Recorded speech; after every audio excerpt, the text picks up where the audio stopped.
Nito ngang October 11 ay natuldukan ang buhay ng dating Miss World contestant na si Sherrica de Armas sa edad na 26 dahil sa cervical cancer. Kilala si Sherrica bilang candidate ng bansang Uruguay noong Miss World 2015. Bagamat hindi siya pinalad na manalo, ang kanyang pakikipaglaban sa cancer ay nagdala ng pag-asa at awareness sa publiko. Ang cervical cancer ay nagsisimula sa cervix, ang bukana ng matres papunta sa vagina. Ang pangunahing sanhi nito ay ang infeksyon ng human papillomavirus o HPV. Pero sa kabila ng pagiging malubha nito, ay may mga hakbang na maaaring sundin upang maiwasan ito. Number 1 ay ang pagpapabakuna laban sa HPV.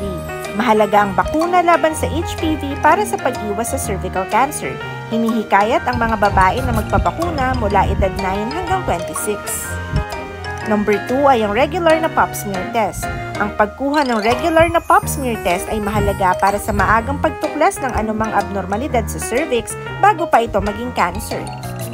Number 3 ay ang pangangalaga sa sexual health. Ang pag-iwas sa maraming sexual partners at paggamit ng proteksyon tulad ng condoms ay makakatulong na mapababa ang panganib ng HPV infection. Number 4 ay malasakit sa katawan. Ang pagkakaroon ng malasakit sa katawan at pagiging aktibo ay makakatulong na mapanatili ang mabuting kalusugan at maiwasan ang cervical cancer. Number 5 ay ang pagtigil sa pag-inom at pag-yoyosi. Ang pag-inom ng alak at paninigarilyo ay may kaugnayan sa mataas na panganib ng cervical cancer. Ang pagtigil sa mga ito ay isang mahalagang hakbang para sa pag-iwas sa ganitong sakit. Number 6 ay ang edukasyon at awareness. Ang pagkakaalam at pagkaedukado tungkol sa cervical cancer at kung paano ito maiiwasan ay mahalaga. I-share ang inyong kaalaman sa iyong komunidad at sa inyong mga mahal sa buhay. Ang kwento ng pakikipaglaban ni Sherrica ay nagdadala ng makulay na paalala sa atin tungkol sa kahalagahan ng kalusugan.